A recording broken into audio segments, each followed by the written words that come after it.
Hey everyone, welcome to Game of Power.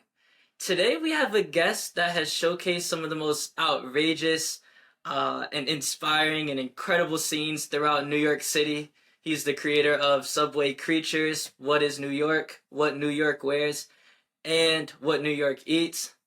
His name is Rick McGuire. Rick, thank you so much for coming on the show. Thank you so much for having me, brother. So tell me like what's been going on lately? What have you been working on? What's been on your mind? Yeah. As of lately, everything's very, busy this time of year. You have a lot of brands and businesses that are kind of wrapping up the year, going into fourth quarter. So what that also means is some people have a surplus in budget and they're like, hey, you know what? Let's uh let's try that thing out that we always wanted to do where we kind of use a large social media account to push our product or push our brand. And I'm usually on the receiving end of that benefit. So that's kind of the time of year we're in right now. But also, the holidays always kind of bring around crazy times for everyone and everything. So we've been doing a lot of brand activations. Some with movie companies, a lot of music brands. I work with a lot of music labels, a lot of artists. Anyone who follows the accounts may have seen that we've done stuff with Ed Sheeran, Hosier, just to name a couple of the big ones, Kelly Clarkson. There's no shortage of that. It's just, it's a huge benefit when you have a large account uh, and you have a large audience. People always want to get their people or their brand or their product in front of, that audience, and especially when you're talking about New York. Yeah, and I mean, I feel like coming into the holiday season, this is where New York really like separates itself from everywhere else. It glows. Everyone's traveling in, so I'm sure, when it comes to the content, it just takes even more of a swing with Christmas and in the winter coming up. Yeah, it absolutely does. And the odd part is that as of this recording, we're talking probably going right into the Halloween weekend. And I mean, it's like 80 degrees outside. That makes a difference too. There's a lot of Yeah. content that can get shot and that rolls in right now. And the weather, even though it's been weird, I'll take it. It's been raining every other weekend before this, but I'll take it, and that does make a difference when it comes to filming stuff and working with activations. So you talked about activations. You talked about working with different brands for your different accounts. Can you just kind of maybe give a little overview about some of the accounts and what the ethos is behind everything that you're building? Yeah, so I'll start with the OG, which is Subway Creatures. I started that one back in 2011. Instagram wasn't even around then. It was originally a website. We did a Facebook page for it, and Instagram was like the greatest thing that ever happened. When that came around, that's where we were able to grow the biggest audience that I have.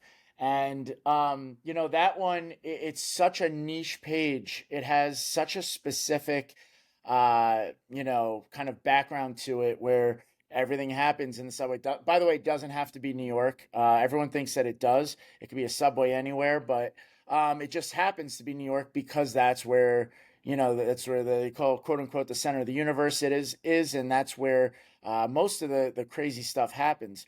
But because of the audience I was able to build for that platform, and because of how unique the subway is, a lot of brands, companies, they wanna do something down there just because it's starting to become a little cliche now, which I'm trying to fix that. I'm trying to space things out. There's only so many times you can go down there with a celebrity or an artist and make it Yeah. unique. Because the unique part about it is the location where you are. But that was the OG one, and then naturally I was able to kind of move things over to New York outside the subway, which is where What is New York comes into play. And to be honest, I always say that account has a higher ceiling because you're not limited to the subway. You're out in the streets of New York, and it honestly it could be anything that's really going on. And I have that as a leverage to work with that account.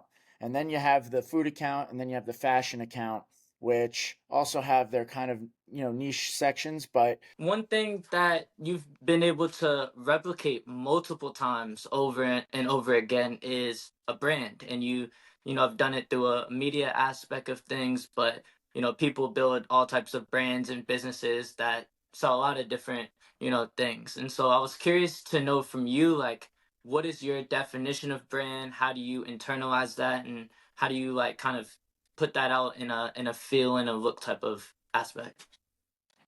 yeah, and that's actually a really good question, especially with what you have going on. So quick story, when I was younger, we would grow up with World Star Hip Hop, and we would, that's the site you'd always go to, you'd always check out, what's going on that site. And if you remember, if you ever saw it, that's the site where people would always, scream out in the videos, "Yo, World Star, World Star." And I would always, think, I was like, man, it would really be like the best thing ever if, when people are recording videos, they're yelling out like "Subway Creatures, what is New York?" And that, that from a branding standpoint, that's when you kind of know, people are actually yelling out your name. People you don't know or are affiliated with are yelling out your name in videos.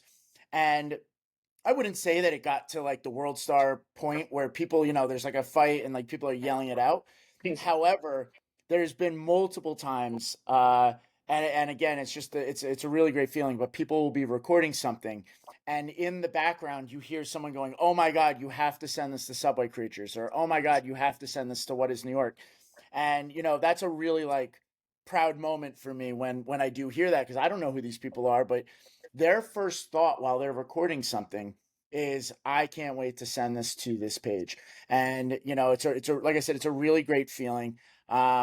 And I always try to like use those clips, because from a branding standpoint, when you post that video, if someone else comes along and reposts that video, now you have the audio kind of burned into it where someone's saying, "I want to send this to Subway Creatures." So, from a branding standpoint, that's great. I currently have a deal, which is 100% nonprofit, based around exactly that philosophy, that it's just a branding move. I work with Curb, which is basically the Uber for the yellow cabs in New York City. Yeah. What we do is, if you get into a cab, one of the first things you'll see is Subway Creatures or What Is New York. And we have my host on there, and he basically pops up over a viral video. He'll give some commentary on it. It's only a 30-second spot. But the main thing for me, again, we're not making money off of that, or we're not paying any money either. But what we're doing is, now people are affiliating my brand in New York City yellow cabs. And, you know, that is super important too. It's just another place where, your brand can reach, on a media standpoint, and it could reach an audience, which is mainly going to be New Yorkers. And even if it's not, that's even better. You're reaching people who may not even know what your page is. But Yeah. again, what it's doing is subliminally putting that name in their head. So even though they may not be paying attention, they're going to see my logo, they'll hear the names. And at some point or another, if they hear that name again, they go, "Why do I know that name? Oh my God, that was in the cab when I was going to the airport." Or, "Oh, I came across that account. It got recommended on Instagram," or whatever the platform may be. So branding is super, super important for, for any company, but there's obviously different ways to go about it. Mine's a little more guerrilla, style. Um, but it's also like feet on the ground kind of branding, where, it's word of mouth a lot of the time. I also work with media outlets a lot of the time. So what I mean by that is, let's take, for example, we had that really bad rainstorm a couple weeks ago where there was really bad flooding in New York. Yep. Um, Everyone submits videos to me, and what we do, from a business perspective, we take over the rights to those videos and we manage the rights to those videos. So Really? let's say you send us a video of something that you captured. You're on the bus. The bus is trying to drive through flooded water, and all of a sudden the water starts pouring on the bus. You're taking that video, you send it in to me. What we do is we take over the rights, we manage them, we send those videos out. And if there's any news broadcast, if there's any kind of shows like Ridiculousness or documentaries that may be talking about something that's relevant that happens in the video, they'll have to pay us for the video. What we do is we turn around and we pay you 50% of any proceeds we make off of that video. And that also goes in perpetuity, which means as long as that video exists, you're always going to be making money from anything that we sell. So it's an incentive for you to continue to send in, where otherwise it's a video that it may not ever see the light of day. No one would see Yeah. it other than you. So it kind of everyone wins. But where I was going from the branding standpoint is then what happens is let's say CBS News, ABC News, NBC, they'll reach out and say, hey, we're doing a package on tonight's 5 o'clock news.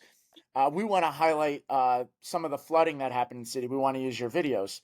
Now, when that video pops up on the screen, it's going to say courtesy, what is New York, courtesy Subway Creatures. So now your brand is reaching, again, another demographic or another audience that, again, may not see it.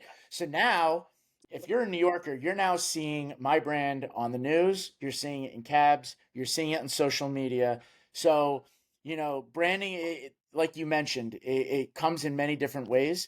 But for me, from a social media perspective, and as a social media company and a digital media brand, it's a little different, and you got to kind of get creative with how you get it out there. But those are some of the most effective ways that I've found. It's effective and it works getting my name out there. That is incredible. There's a few parts of it that I want to dive into. The the first part is, you talked about, the first part has to do with the naming, because you talked about, Subway Creatures. You were getting a lot of videos that you felt like weren't necessarily in the subway. So you wanted to Right. create a new brand around that, and then you kind of have replicated that process multiple times. So for you, Right. it seems like you have a very clear do's or don'ts when it comes to a specific brand. So I guess, how do you process that? How do you protect your brand? Or maybe what are some of the do's and don'ts that go through your mind when it comes to, is this on brand or is this off brand? For sure. So let me just start with the name. So the name Subway Creatures, when I was coming up with the idea for this account, again, way back, there was no other accounts like it. I always thought, and again, this might be a little archaic for your audience, but there used to be a time on television where there was a TV guide and you would go through and it would just tell you what's playing on every station. And what happened was, whenever I was on it, I would always scroll through, and even whether I knew what it was or not, I would kind of always find myself clicking on the things that seemed the most interesting. What's the name that kind of stood out to me? And I always remember thinking, like, what's a name that would be on that TV guide where I would be like, I got to stop and I got to look at what is that show? What is happening on that station? Like, and then I was like, bam, Subway Creatures. It kind of came to me naturally. And I was like, wow, that's the name that if I was going through TV Guide, I would be like, this is absolutely something that I need to click on. So Yeah. that was part of what goes behind the name. Now, negatives to that. You're talking about a name called Subway Creatures. Now, there's a lot of brands that may not want to be affiliated with a brand name that's called Subway Creatures. I've had that work against me in the past. There are some companies that don't, they just don't ignore the numbers, and they're like, we don't really care what the brand's called. People love it and it gets a lot of views. That's all we care about. There are other companies that are like, branding and name titles mean a lot for us. We are, a food company. We don't necessarily want to be affiliated with a thing called creatures, which could involve rats, could involve, any kind of weird animals that you find in Subway. Like, it may not click for them. So, that's understandable. Um, but as far as working with brands, that's a brand coming to me and how they may view my brand. Now, when I'm looking at these brands, what I'm coming from my perspective is it has to be something. I hate to use the term and the definition, but it has to be on brand for my account, which means Yeah. we're not going to post advertising of like a Viagra commercial of a guy running through a field, it just makes no sense. Don't get me wrong, every once in a while there are brands that come along with these massive budgets where you're like, oh, maybe we can make something work. But I have to stay true to what I started out to do. And you obviously need to pay rent every month, so you got to find branding deals here and there. You got to find revenue streams, and there are some brands that are either very New York or very on brand with the subway or the page What is New York, something that's very relatable to everyone. So that you have a lot of these brands like Open Igloo, who I work with, who is basically a Yelp review for tenants, and they get to rate their landlords. So if you're Oh moving wow. into a building, you get to read about all these reviews about the landlord. So, hey, is this a good landlord? Is this a bad landlord? What are some of the problems these people incurred while they were living there? That's perfect for What is New York. Yeah, of Or course. there's a lottery company I work with, Jackpocket. It's just right on brand. Because what they want to do is they want to be able to use the content that we post anyway, and say, maybe we'll say something in a caption that says like, New Yorkers need a vacation. To afford that vacation, let's play the lottery and win the lottery, and we'll go away. And then maybe what I'll do is I'll post a carousel on Instagram of New Yorkers just having a tough go at it. A car driving on a flat tire, maybe a car getting towed. Someone on the sidewalk, and a car splashes water on them. Just people kind of in a stressed out environment. That might work for something like that. And then we have our big, the partnership I was mentioning before, which is Curb. You're working with the cab company in New York. What's more iconic in New York than the yellow cabs? So you find things like that are relatable to people, that really resonate. Um, and what's going to happen is that's also it's everyone wins. Like I said before, what's going to happen is that's going to work to your advantage. The brand or the company wins because now they have people who are engaging on content that is seeing their name in front of it. Um, and mainly the viewer wins because you know yeah, it may be a brand partnership, it may be some kind of activation, but the viewer, they're still getting quality content because it's coming from a brand that they trust, and it's also relatable stuff that even though it's an advertisement, they may still want to send it to their friend because there's something funny happening in the video or something very engaging. So there's a lot of the time that these kind of brand activations kind of Hello? slide on the radar a little bit. So am I Got losing you you. again? Yeah, yeah. Just real quick, but I think you got that whole answer through, and I heard everything you said.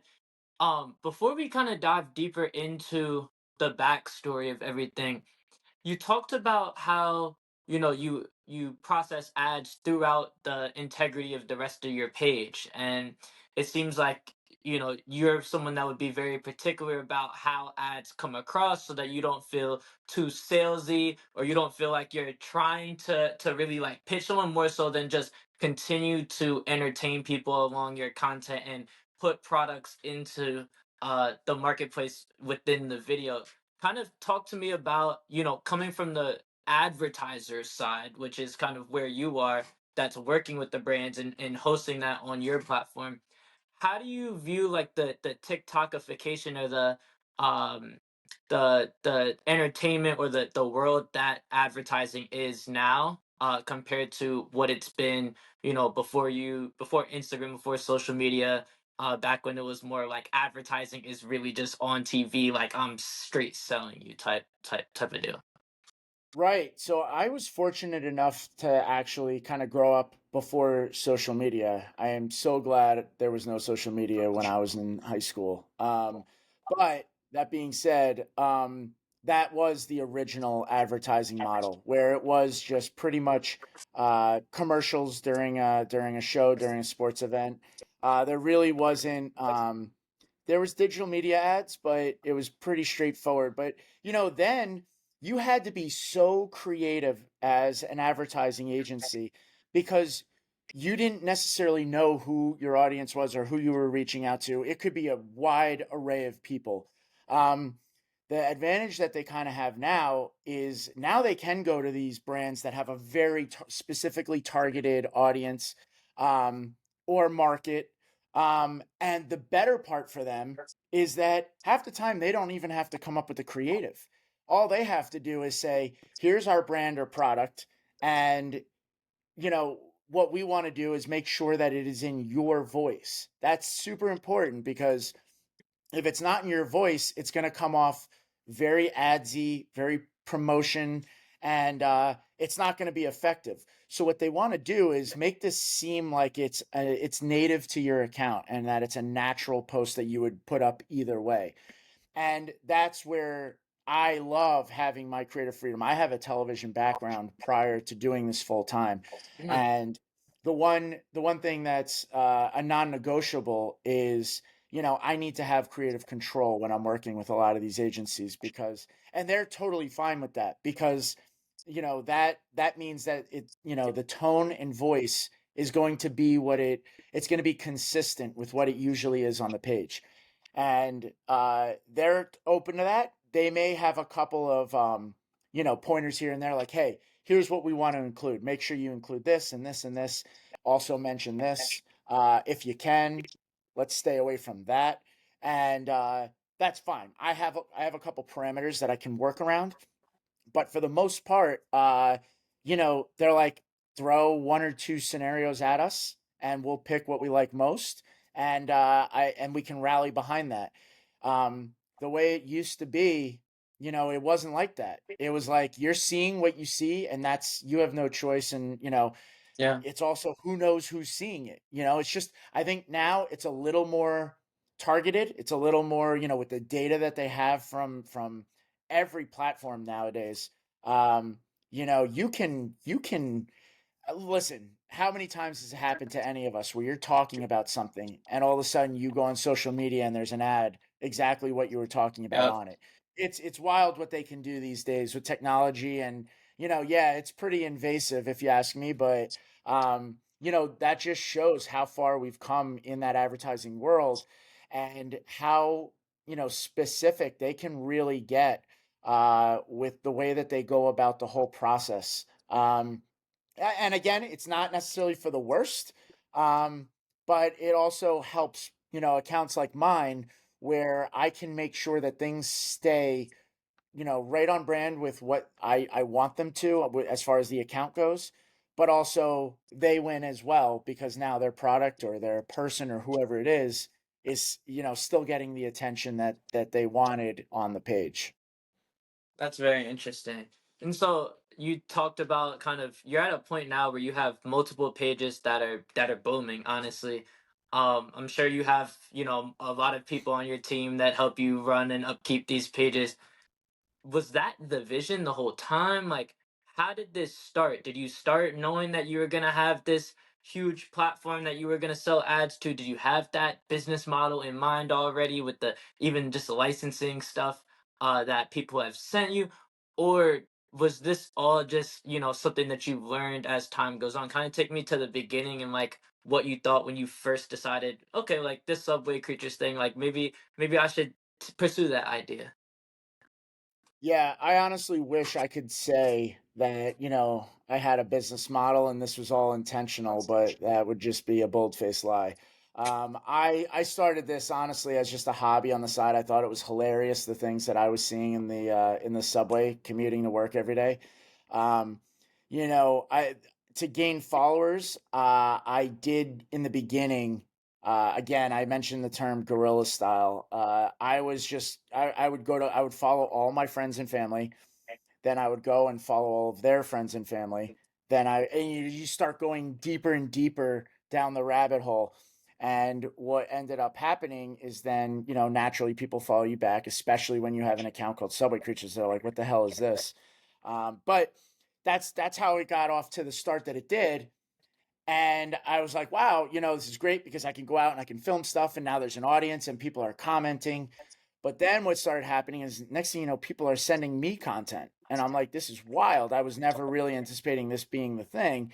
And then all of a sudden, now it gets up into the thousands of followers. And Now all of a sudden you have people who work for media outlets who are following you, and they're seeing the stuff that you're posting, and they're like, let's get this video on the news. And now all of a sudden, now Subway Creatures is on the news, and it says Subway Creatures on the video. And I think the tipping point came in, maybe it was like 2016, and the New York Post, I think it was, did a story on the account, and I wound up doing so well digitally that they were like, tomorrow we're actually going to do a full page spread in the paper, the physical paper. And I had a friend at the time who you know, they cut that out and framed it for me, which I still have to this day, hanging in my room at my parents' house. And that's because that was kind of what jump started everything for me.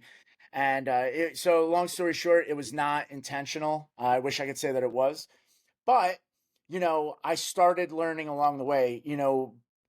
Back at that time, there was no book written on how to monetize a social media account. Now you're talking about kids who are majoring in social media in college and taking courses specifically for that. I didn't have that luxury, so I was kind of writing that book as I was going along, like learning through the trials and tribulations of, social media, what works, what doesn't work, what's effective, what should we really stay away from. Oh no, the account got suspended because we're spamming. All right, let's stop doing that now. You're going through everything just by trial and error, and in a way it really helped, because there was no cheat codes really. It was what works, what doesn't work. It was networking. It was, oh my god, meeting people in person and like going to events. Hey, how you doing? Here's what I do. Oh my god, that's so interesting. Here's what I do. Let's stay in touch. Maybe there's a way we can work together. Very old school, ground on the feet approach to that. And or feet on the ground approach to that. And that was, not only a learning lesson, but it honestly, I know it sounds cliche to say, but it like shaped me as the person that I am. You can just walk into a room and start shaking hands and meeting people. And there's such a benefit to doing that. And I feel like a lot of that's missing these days. Everything's always done through the phone. And I'm still a face to face kind of person who, yeah, I know it sounds old school, but that's what I find is most effective when it comes to, 100%. yeah, networking and branding and getting your name out there. So tell me this: when did you run in this Subway Creatures account? Because it was over 10 years, so it's probably like around 12 or 13 years if I'm correct. When did you like? Was there a video, or was there a time where you were like, "Man, this might be a hit. Like this thing I'm doing as a hobby might actually be a hit that a lot of people like." Yeah, in the beginning there was a video which now is iconic. It was Pizza Rat. It was a video of a rat carrying pizza down the stairs of a subway, um, which later we found out was actually a staged, uh, like viral video. Believe it or not, there was someone who had trained a rat to do that, and not only did they take full credit, but they actually showed how they did everything, um, which is a whole nother topic. But that was the video in the beginning that I remember posting that on Subway Creatures, and the news was reposting it, and all the meme accounts were reposting it. And, they were giving credit to me when it happened. And I'm not saying, I was the one who discovered Pizza Rat, but I was definitely one of the first big accounts that came across that video and reposted it. And that really, things took off after that. Again, because it came back to branding. People would see the account name. They would see the video first, and then they would see the account name, and they'd be like, Subway Creatures, what is this? I have to see what this is. Go on the page, start scrolling, and they're like, oh my God, look at the content on this page. And next thing you know, follow. Then they're sharing it with people. So it came back to that. But yeah, again, that That's so was that cool. was the tipping point, as well as the New York Post article. And after that, it was kind of you talk about the snowball effect. It really took off after that. That's hilarious. And so tell me, like, it's easy to connect the dots looking back. It's hard to connect the dots looking forward. was there a time in your past before you started the page that would have made sense for why you would have started this basically entire media empire? I know you talked a little bit about being in television, but like it Yeah. was that it, or what, how did, like, what made sense? How does this, like, how does this all piece together for you? Yeah, so it was a little bit of everything. So I mean, even in college, I'm a huge people watcher. Like to the point where it's almost a negative. I could be on a date, and my date could be talking to me, and I'll be looking over her shoulder, and I'll be trying to focus on what's happening all around her. Like, it's like it happens, but I always have been fascinated on why people do what they do, what makes them feel that way, what motivates them. I'm obsessed with it to the point where I was also, even like I started as a sociology major in college just to learn more about this stuff. Uh, and all of that being said, now you enter the television side of things, which is the show I was working on at the time was called World's Dumbest, and each episode was different. It was like World's Dumbest Partiers, World's Dumbest Criminals, World's Dumbest Drivers. But what you're dealing with is viral content. Yeah. So, you're pulling these videos off of YouTube, and then we're producing these full packages that have comedians popping up over the footage, giving a lot of funny commentary.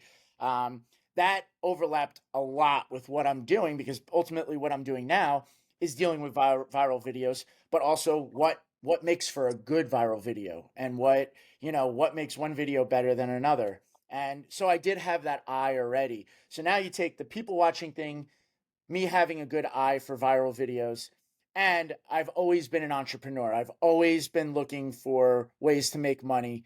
Um, I had a cash register growing up when I was a little kid, like a legit one. And I would just find ways to make money just so I could use it. I just liked the sound of it opening, the cha-ching.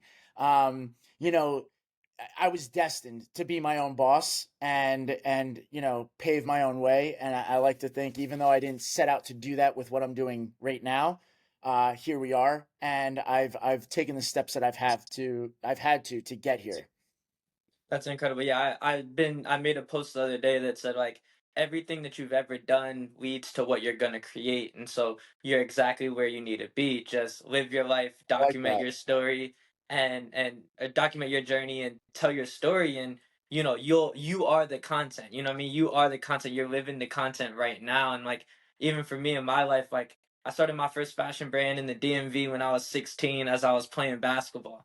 And I never knew I would continue to do that. But once I was in NYU, I ran a fashion marketplace showing a bunch of designers in the city. And next thing I know, I was manufacturing clothes for other designers. I was trying to, build brands in the background. And so, like, by the time it came to me going to Vegas for my 21st birthday and having a idea in the club, like, I need a versatile dress shirt. Like, I need something I can wear in here in the club or out at work as well. Like what can I do with that? And I was like, man, I have been working in fashion for the last 7 years. Like I could just create this myself. And so it's like every single thing you've ever done, no matter if you're on a business school path or if you're in Vegas or if you're playing basketball back at home, like everything kind of connects, all of the dots connect. So it's very interesting hearing your story because it seems like of course it would make sense. You're working on World's Dumbest in the TV industry, and this is what you're, so it's like it's cool how everything goes. And like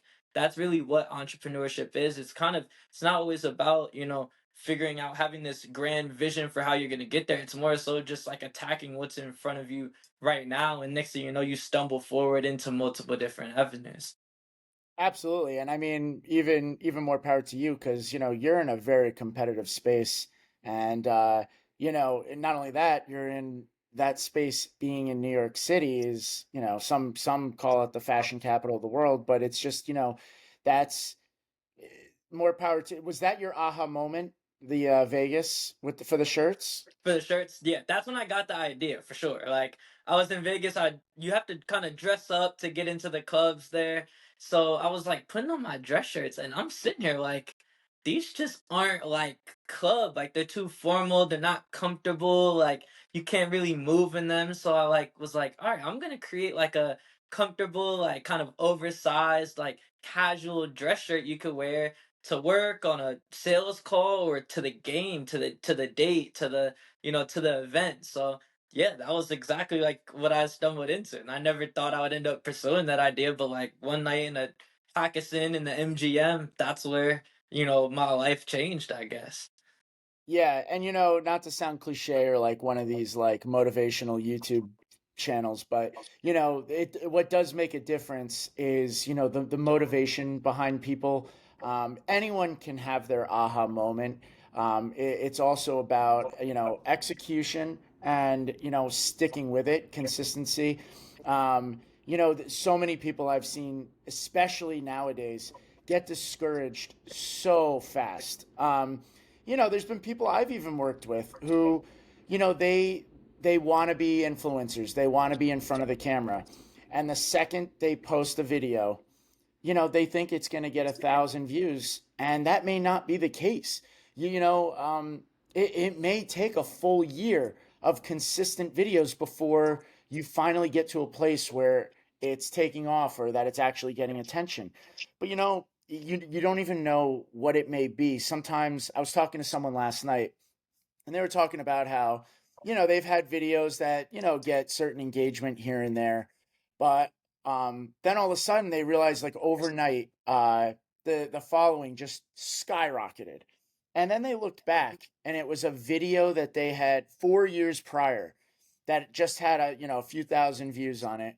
um, I don't know if someone picked it up or if it wound up on Reddit, or it wound up taking off, and this person blew up overnight from a video that happened 4 years ago. Crazy. And it's the consistency. They didn't quit back 4 years ago when they were just getting a couple views. So I've worked with a lot of people who have quit. After a month or two, they're like, I'm putting so much effort and so much work into this, and I'm not getting anything back in return. And the first thing I always say to them is, like, you got to stick with it. Like, it's not, Rome was not built overnight, and it's like, you have to stick with it, and you just don't know when that next break's going to come, or when that video is going to blow up for my industry. So it's different for everyone, but you have to be a special kind of person to execute and actually follow it through and stick with it and be consistent with it. Anyone can have that aha moment, but it seems like, that's again one of the things. I don't say yes to everyone when it comes to podcasts. Not that I'm getting asked on a daily basis, but I do get asked a lot. And the one thing that I remember when I checked out about you is that you do have that consistency, and there was a lot of myself that I saw in what you were doing, and I'm like, the fact that this dude is like, even, he's just going out and doing it, and that alone takes guts and takes balls to do, and some people don't even want to do that. So, I hope you stick with it as I well. appreciate And that. yeah, and it's like, there's definitely a drive that has to be within that person. Or else, I'm not going to say you're not going to succeed, but you're going to have a harder time doing so. Thank you, man. And yeah, I call this the practice shirt because that's what this is all about. And it's like you're not as good. And for me, the reason why I really like started this and created a whole brand around this concept was because I realized like I'm not as good as I need to be to get to where I wanted to go. And that's okay because it gives me time to learn and grow. And so, it's like you start that business in college and you think you're gonna be the next dorm room success, but like you are not entitled to a successful business.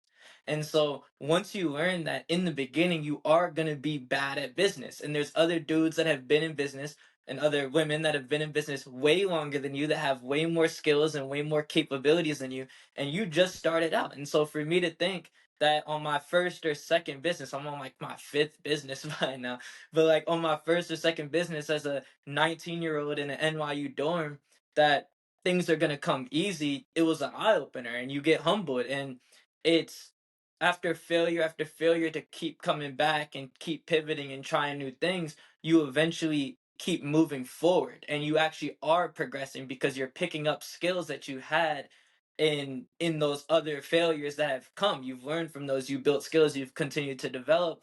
and it's like you keep building up that capability so that, the way I look at it, when your name is called, when your number is called, you're a more capable player, and so that's kind of how I process things. And so I try to tell a message to, your other entrepreneurs, younger entrepreneurs, that like, hey, like we don't get shortcuts, and we don't want shortcuts.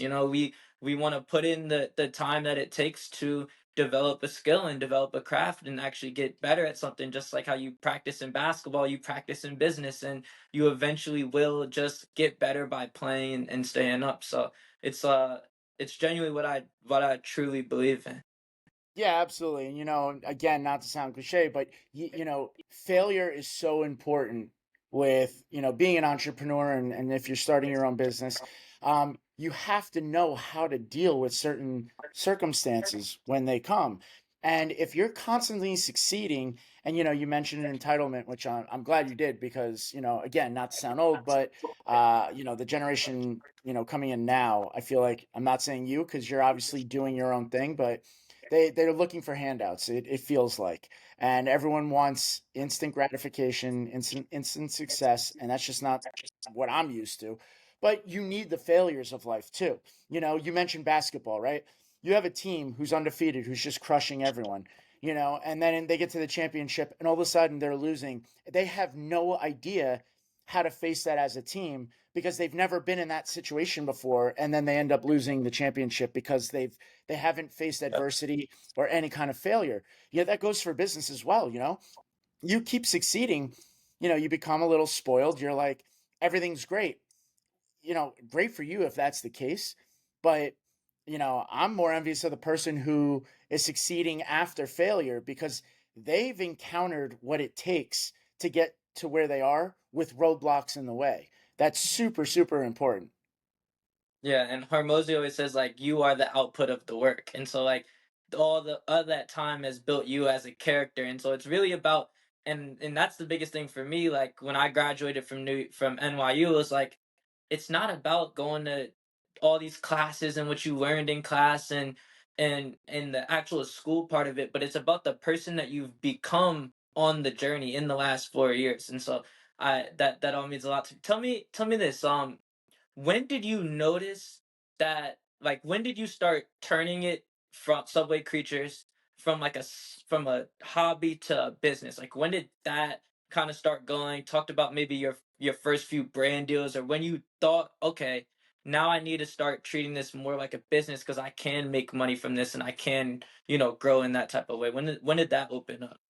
Yeah, so as I mentioned, I was working in television. I had about 11, 12 years of television background. And then 2018 was when I had to start making decisions. I was trying to I was trying to work in television at the same time, run my own business, and it just was not working. So when one of the shows I was working on came to an end, that was the point. I'm like, all right, if we're gonna do this, we got to do this now, which is horrifying. It's very scary. You're like, how am I don't have ad revenue streams set up right now. Like, how am I going to be paying rent? Um, but I knew I couldn't do both, and I wanted to take on Subway Creatures as a full time business. I had just launched What Is New York, and what was important at that time while I was pivoting, I was posting pretty much anything on the pages. But what I was realizing was I really need to be conscious of what I'm putting up. A, because there's a responsibility when you have a platform that big, but Yeah. also you need to do what we call brand safe. You need to make it so brands want to work with you. If you're posting controversial content or stuff like, for instance, the world stars of the world, where they're mainly posting um, really graphic fights, or like music videos where, like, girls are half naked, you're crossing off more than half of the list of potential people who want to advertise with you. So, and I'm not saying that this needed to be some kind of like, elementary school content style page, but, you know, let's stay away from fights. Let's stay away from exploiting homeless people. there was that whole thing where I wasn't looking at the humanistic side of this. And, that was when things really like, I'm like, oh man, like I feel disgusting that I've been doing this.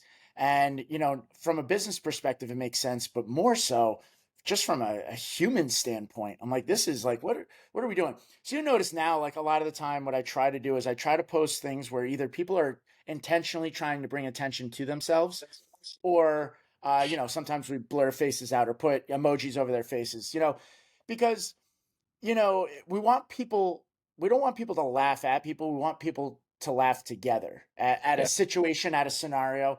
We're not sitting there pointing, laughing at someone because they're in an unfortunate, position or situation. Um, and also, you don't want to exploit children. If stay away from kids, stay away from any kind of situation where an advertiser might cringe. I know Yeah. it's hard to say these days because we just went through the big cancellation of 2020 where basically everyone got canceled for anything they did. But I think everyone's kind of starting to come around, when things just got oversensitive that people are like, all right, let's pull back the reins a little bit. I'm not saying we're fully there yet, but it definitely feels like we're kind of going in that direction again. But, there is, if you want to run, if you want to treat it as a business, I've talked to a lot of people in the industry, and a lot of people are like, I need to stay true to what I believe in. And what I'm like, that's fine. But then don't come to me and ask me for business advice, because you asked me for business advice. And I'm telling you, uh, setting up staged fights, even though they're not real, and you're doing it for clicks on social media, you're still like, we're living in a time right now where people don't necessarily want to see this negativity. I get it. It's a fake staged fight that you're doing on the subway, but brands are going to see that, and man, they're going to be out the doors so fast. Yeah. Um, but hey, if you wanted to stay true to what, what you feel is good content, good for you. But Well, you know you're what's not. interesting that you're saying? A lot of people think that when you're an entrepreneur, you're just completely your own boss, but that's not true. Like Yeah. my customers are my boss.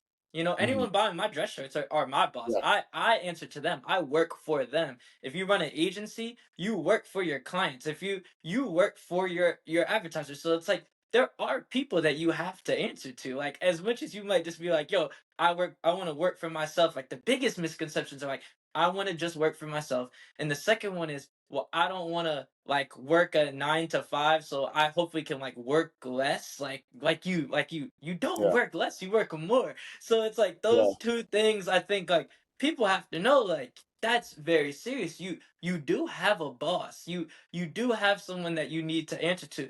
And the rule of thumb is whoever's giving you the money is that person. Yeah, I mean, look, that's how that's how a lot of people were getting canceled in the past, They all thought, "Oh, I'm my own boss. I don't report to anyone." But then all of a sudden, where's your money coming from? It's coming from your merchandise. It's coming from the brand partnerships you have, and you want to sit there and talk about controversial shit. That's fine. But guess what? All of a sudden, the brands are going to start backing out. Uh, People may or may not stop buying your merchandise. And yeah, you're your own boss, but you also better start finding new ways to make money, because as soon as those people are out the door, um, you know, it's a extreme example, but you go talk to Bud Light, they might have thought they were their own boss, and I'm not saying they got canceled, Yeah. but look at what happened. People backed out real quick on them, and I'm not taking a side. That's the other thing. I don't take sides in anything like that, but you can't ignore what happened. I mean, their sales just dropped off, Yeah. and I'm not saying who's in the right or who's in the wrong in any situation at all, but I'm just saying people can motivate, and people can make a difference when they start doing stuff. You even look at all the other brands who had to change mascots or change logos or change their Yep. names. That was based on their boss, like you were saying, people. So, regardless of whether you think that, you're your own boss, like you said, I mean, you could definitely say that and look in the mirror and say that, but you know, there's a lot of people who are technically paying your bills for you who may say otherwise.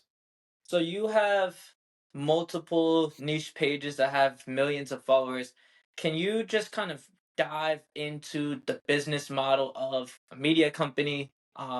Maybe even like for influencers that are out there trying to figure out how they can, build a business around their following. Just like, if you kind of take us through the business model of media. Yeah, I'll try to, as quickly as possible. It's a little different for me because again, I have this licensing model that everything's based around. That has been a big part of my business model is the fact that I have a licensing company that backs me. So we're able to manage and have this massive archive of all these videos. That's a big part of it for me. But then come the brand partnerships. So what's interesting about what I do is that I am not face forward for my brand. People don't actually know who I am, and that's completely intentional. I don't, even though I do have my name in the bio for all the pages, that is also, it's not a paying homage to myself. What I'm doing there, and I felt was very responsible and important to do. So I have a lot of people who are quote unquote hosts or contributors for my page. Now, what happens is because no one knows who I am, even though I am the creator of all these brands, these people kind of step in and act as the face of those brands. So if there's anything that involves being on camera or any kind of thing that we need to shoot, these people step in and they're kind of the face for it. What ended up happening was that people thought that they were the ones who running the page when on the back end of things it's me running the page. So they are the ones, even though they're getting credited for the success of the pages, anytime there's something posted that people may not like or what someone may find controversial or they run immediately to these people and they're like, what are When you it's you, doing with yeah. this page? And they're like, I don't have anything to do with that. Like, I'm the face of the page, but I didn't post that post, I didn't make that caption, I didn't do that. And I realized, these people, Ferris, Marco, Ari, they're all taking the brunt of what I'm doing, and that just wasn't really fair to them. So I'm like, you know what I'll do? I'm gonna put in the bio that, hey, the page is created and run by Rick McGuire, and the host is Ferris, the host is Ari, the host is Marco. So that way it's an attempt to clear more things up. Going back to the face thing. So what the reason that that's important is if a brand were to come along to me, let's use for example my friend Tank Sinatra.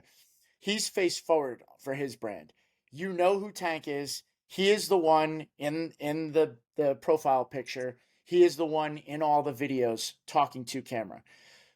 When a brand comes to him, if Tank's the one telling his audience to do this or drink this or this is what I wear, the brand goes, "Oh my God, Tank's the one who, I love Tank." Um, I do that. People are like, "Who's telling me to do this?" No one knows who I am. So it makes a big difference being face forward for your brand or not face forward for your Yeah, brand. yeah, So I 100%. that is one thing that for many different reasons I don't want to be face forward for my brand. The way I've always pictured my brands, it's not Rick McGuire presents Subway Creatures. Subway Creatures is all of us.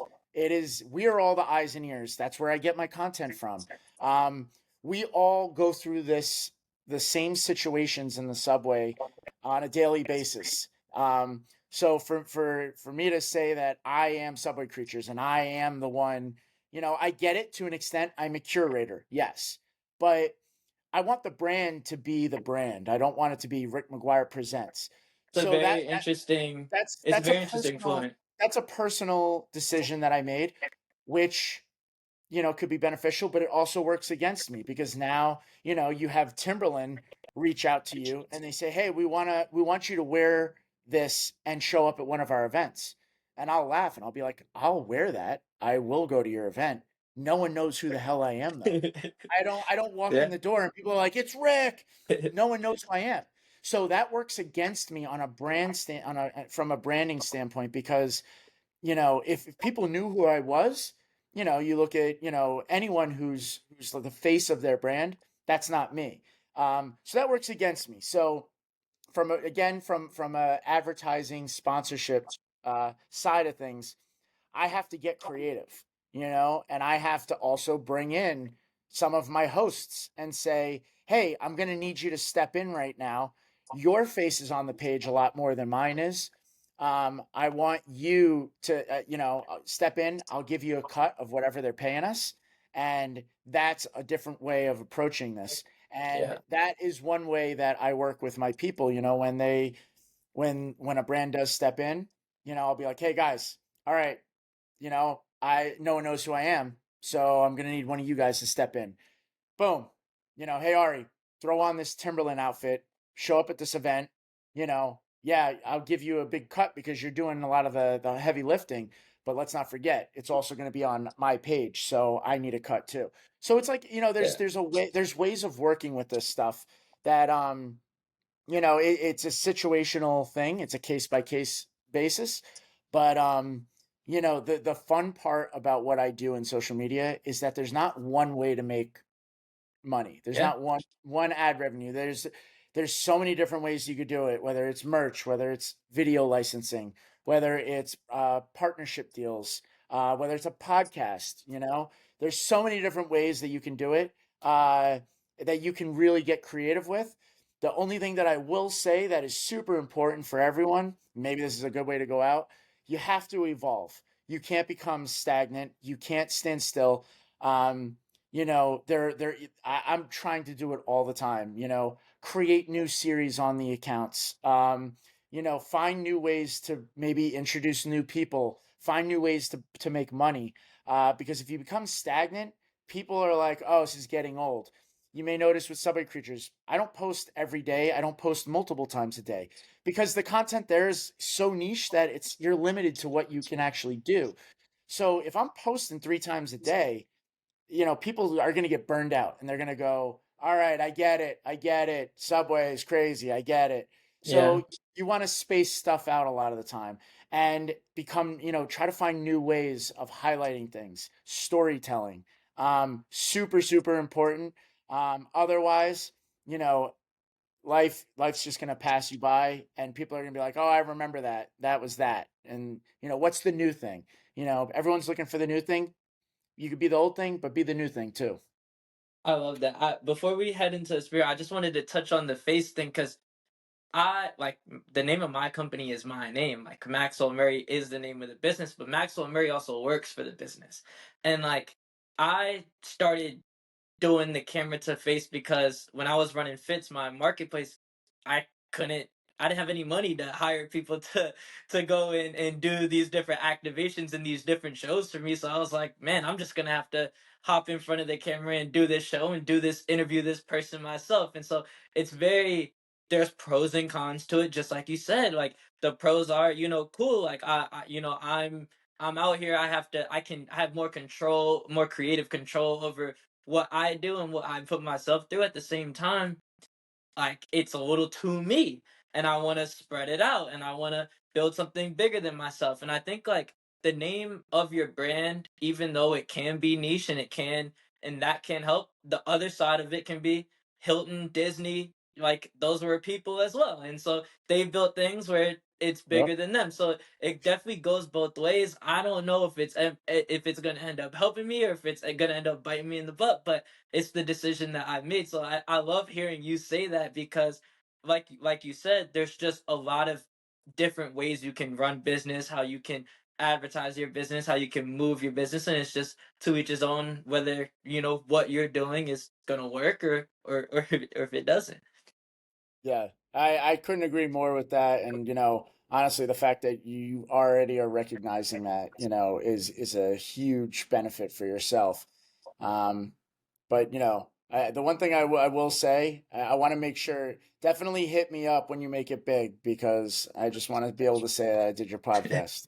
Appreciate you. You mind if I just go into a speed round? I just want to ask you three questions before we end up. Just three quick questions.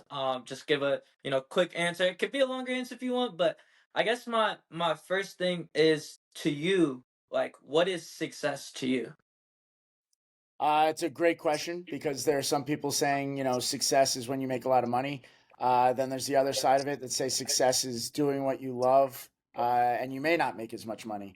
I kind of lean towards the latter. I do think, doing what you love, obviously you can do what you love, but you still gotta put food on the table at the end of the day. So, I've never been happier doing what I do right now. And if someone were to ask me, "Are you successful?" I mean, yes, I do have accounts that you could probably be in another state and bring it up, and someone might know what it is. But to me, the success is not about that. It's about the fact that I was able to build something that again started as just a hobby, and I was able to evolve and bring it into the state that it is now. Nice, nice. If you had to give maybe business life, entrepreneurship advice, or life advice to the younger version of yourself, if you could tell one thing to the younger version of yourself, the guy in 2011, or maybe even the guy that started the business but is, kind of trapped and he doesn't know what's gonna happen next, and the uncertainty's creeping into his mind, and maybe he's thinking about quitting. Um, Maybe just tell me like anything that you would say to him. Yeah, I would tell myself make sure that you legally protect everything that you do because I've run into so many issues where people have either tried to take what I have or lawsuits or and that's part of the business side of things where I never really thought about. I never thought that, anyone would even want anything that I have like that. Uh but there are the points where, I totally walked into something and it was not what I thought. And just make sure I would definitely go back and tell myself, make sure you protect yourself better than you were doing. I was definitely at a vulnerable point and I didn't recognize that. And luckily everything worked out, but it could have been way worse. Wow. Yeah, that makes a lot of sense in that case for sure. Yeah, not 100%. I don't want to dive down that road, but One yes, one that's hundred to one answer that hundred percent. question. To answer That's that a question. it's a fantastic answer. Um, I guess like the last question is like what's next for you? What's keeping you hungry? What's your mind working on now? Like is there anything that's next for you that you're super excited about? Yeah, everyone always asks me that, and as I mentioned on your show, like evolving evolution process is so important.